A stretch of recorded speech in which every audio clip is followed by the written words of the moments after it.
Welcome back to समाचार 2.0 समाचारियंस। हाँ समाचारियंस, कल कमेंट बॉक्स में किसी ने लिखा था, तिवारी ने लिखा था, थैंक यू फॉर द नामकरण। फिलहाल इसी के साथ आगे बढ़ते हैं। आप सभी को मेरा नमस्कार, मेरा नाम है देवेश सिंह। आप देख रहे हैं समय समाचार का न्यूज सेगमेंट। यहाँ पर मैं देश और दुनिया की सबसे इंपॉर्टेंट खबरें आपके साथ शेयर करता हूं। और अगर आप चैनल पर पहली बार आ रहे हैं तो इसको सब्सक्राइब जरूर कर लेना, वीडियो को लाइक जरूर कर देना, और अगर ना भी पसंद आए तो कोई बात नहीं, वीडियो पूरी जरूर देखना।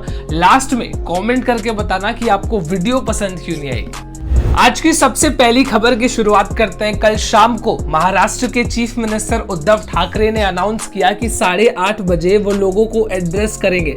ज्यादातर लोगों को यही लगा कि अब चीफ मिनिस्टर आएंगे और कह देंगे कि कंप्लीट लॉकडाउन लगा दिया गया, लेकिन वो आए और उन्होंने सबसे पहले महाराष्ट्र में चल रही परेशानियों पर बात की। सबसे पहले उन्होंने कहा कि मामला अब हाथ से निकलता जा रहा है, केसेस काफी ज्यादा बढ़ रहे हैं, ऑक्सीजन की कमी है बहुत ज्यादा। जो पेशेंट्स को ऑक्सीजन की जरूरत होती है कोरोना की वजह से, उस ऑक्सीजन में काफी कमी है। सेंटर से दरख्वास्त की गई है कि ऑक्सीजन और स्टेट को पहुंचाया जाए। जिसके बाद उन्होंने कहा कि इन सारी चीजों को देखते हुए लॉकडाउन जैसा रिस्ट्रिक्शन लगाना पड़ रहा है। आज से यानी कि 14 अप्रैल की रात 8 बजे से सुबह 7 बजे तक 1 मई तक रात को नाइट कर्फ्यू लगा दिया गया है। आप घर से बाहर नहीं निकल सकते जब तक आप एसेंशियल सर्विसेज में काम नहीं करते या कोई मेडिकल इमरजेंसी नहीं है, उसके बिना आप घर के बाहर नहीं निकल सकते। बाहर भी खाने पीने की चीजें की दुकान खुली रहेंगी, लेकिन आप सिर्फ डिलीवरी मंगा सकते हैं। वहां पर जाके आप रेस्टोरेंट में बैठ के खा नहीं सकते, ना आप खुद जाके वहां से पार्सल ले सकते हैं। ऐसी गाइडलाइंस है। अब इसको कितना फॉलो किया जाता है ये तो देखने वाली बात होगी। फिलहाल उन्होंने कहा है कि सारी चीजें आप पर डिपेंड करती हैं। मामलों को अगर कंट्रोल करना है तो आप कोशिश कीजिए कि आप घर से बाहर ना निकले, ताकि सारी चीजें धीरे धीरे कंट्रोल में आ जाए। अभी आपने सुना कि सीएम ने कहा कि ऑक्सीजन की कमी कितनी ज्यादा है, लोगों को ऑक्सीजन की वजह से कितनी परेशानियां हो रही है। मैं आपको इसका लाइव एग्जांपल देता हूं। कल नालासोपारा में 10 कोविड पॉजिटिव पेशेंट्स की जान चली गई, जिसमें से कुछ नालासोपारा ईस्ट में विनायका हॉस्पिटल में एडमिट थे और कुछ नालासोपारा वेस्ट में रिद्धि विनायक हॉस्पिटल में एडमिट थे। परिवार वालों का कहना है कि ऑक्सीजन की कमी होने की वजह से उनकी जान गई, लेकिन हॉस्पिटल के स्टाफ का कहना है कि जब उनको एडमिट किया गया था तब उनकी हालत बहुत ज्यादा खराब थी और कॉम्प्लिकेशंस की वजह से उनकी जान गई है, ऑक्सीजन की कमी की वजह से नहीं। हॉस्पिटल अपना सपोर्ट कर रहा है। वहीं दूसरी तरफ मीरा भाईंदर की बात करें तो वहां पर कई सारे परिवार वालों का कहना है कि हॉस्पिटल जिनकी तबीयत बहुत ज्यादा खराब है उनको डिस्चार्ज कर दे रही है क्योंकि उनके पास ऑक्सीजन नहीं है। तो आप इस बातों से समझ सकते हैं कि ऑक्सीजन की कमी कोविड के समय में लोगों को कितना ज्यादा परेशान कर रही है। केरला के कोझिकोडे इलाके में जहां पर कुछ लोग मच्छी पकड़ते थे अपनी छोटी सी बोट में, उसमें 12 लोग सवार थे। अचानक से एक फॉरेन कंटेनर शिप आई और उस शिप ने इस छोटी सी बोट को टक्कर मार दी, जिसमें उसमें मौजूद 12 लोग गायब हो गए, जिसमें से 3 लोगों की जान जा चुकी है और 9 लोग अभी भी मिसिंग है। जो 3 लोगों की जान गई है उसको एक कोस्टल गार्ड ने उसकी डेड बॉडी को रेस्क्यू किया। बाकी लोगों को ढूंढने की प्रक्रिया अभी भी जारी।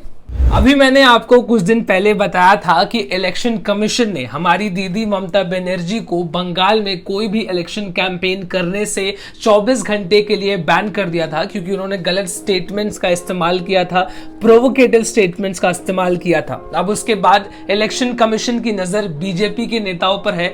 3 बीजेपी के नेता शुवेंदु अधिकारी, दिलीप घोष और राहुल सिन्हा।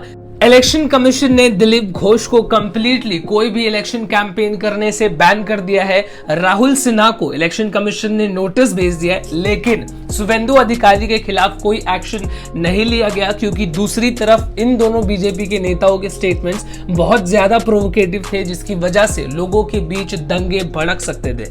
हरिद्वार के महाकुंभ में जहां पर 35 लाख लोग शाही स्नान करने पहुंचे थे, अभी तक सिर्फ एक दिन में जितने लोगों की टेस्टिंग करवाई गई है उसमें से 102 लोग कोरोना पॉजिटिव हो चुके हैं। साधु संत की बात करें तो 20 साधु संत भी कोरोना पॉजिटिव हो चुके हैं। दूसरी तरफ मैं आपको बता दूं, वहां पर जो बड़े साधु हैं, बड़े पंडित हैं, उन्होंने तो कोविड का टेस्ट करवाने से ही मना कर दिया है। ना ही वो मास्क पहन रहे हैं और ना ही सोशल डिस्टेंसिंग का पालन किया जा रहा है। वहां पर जो हेल्थ इंफ्रास्ट्रक्चर है, उनके ऑफिशियल्स का कहना है कि काफी ज्यादा चिंता वाली सिचुएशन, ये एक धार्मिक चीज है, इसकी वजह से इस पर कुछ कहना भी सही नहीं। लेकिन लोगों को भारत देश में इतने ज्यादा कोविड केसेस बढ़ते हुए देखते हुए इतना तो समझना चाहिए। मैं आपके साथ एक पॉजिटिव सी खबर शेयर करता हूं, जहां पर मुंबई के वर्सोवा में रहने वाले सुमित धवन नाम के आदमी ने एक हॉस्पिटल को गुड़ी पाड़वा के दिन एयर कंडीशनड एम्बुलेंस डोनेट किया।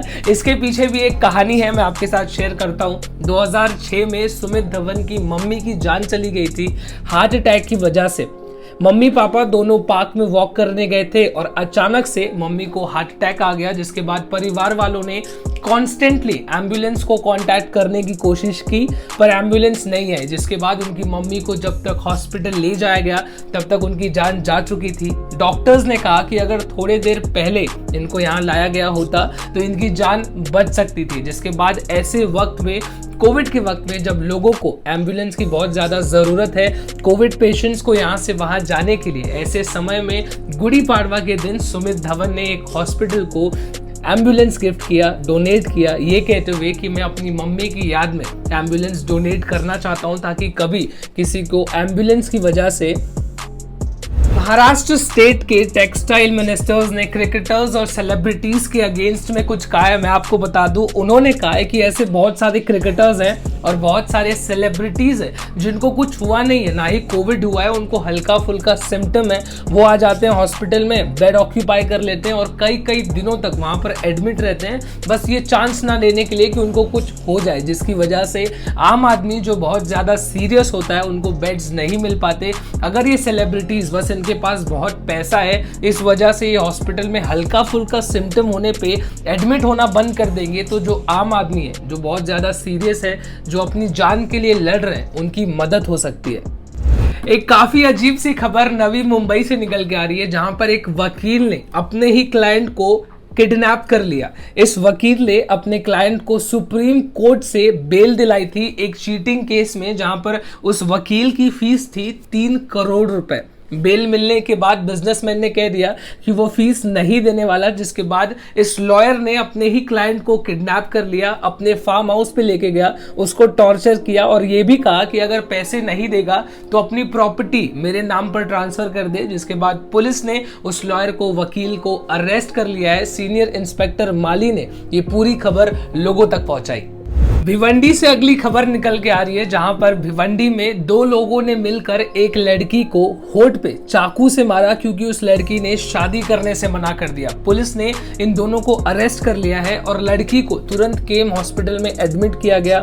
डॉक्टर्स उसकी सर्जरी परफॉर्म करने वाले हैं। इसका पूरा मामला मैं आपको बता दूं, 2 लड़के जिनका नाम मुख्तार अंसारी है, ये 23 साल का लड़का है, दूसरा शाहिद अंसारी, ये 24 साल का लड़का है। पुलिस ने बताया कि पिछले 1 साल से ये दोनों इस लड़की को परेशान कर रहे थे। जिसके बाद कल शाम को ये अपने घर जा रही थी, तब दोनों ने इसको रास्ते में रोका और मुख्तार अंसारी ने शादी के लिए पूछा। लड़की ने मना कर दिया तो चाकू से उसके होठ पे वार किया और वहां से भाग गए। फिलहाल पुलिस ने इन दोनों को अपनी कस्टडी में ले लिया है। अभी हाल ही में अमेरिका इंडिया के एक्सक्लूसिव इकोनॉमिक जोन में घुसा था अपनी वॉरशिप्स के साथ और वहां पर एक्सरसाइज करी थी, जिसकी वजह से चाइना काफी ज्यादा नाराज आ रहा है। हाँ, चाइना की मीडिया ने कहा कि अमेरिका ने ये गलती की, तब इंडिया ने उनके खिलाफ काफी ज्यादा टॉलरेंट रहे, उनके खिलाफ कुछ एक्शन नहीं लिया। यही अगर ये चीज हमने की होती तो इंडिया तुरंत एक्शन लेगा। हमारे बढ़ते हुए बढ़त को देखते हुए इंडिया हमारा साथ नहीं देता है, लेकिन अमेरिका को कुछ नहीं बोलता है। 2 देशों के बीच में अगर रिलेशनशिप्स अच्छे रखने हैं तो उनको अमेरिका के खिलाफ भी एक्शन लेना पड़ेगा। अगर वो सिर्फ हमारे खिलाफ ऐसी चीजें करेंगे तो 2 देशों के बीच रिलेशनशिप्स अच्छे नहीं रहेंगे।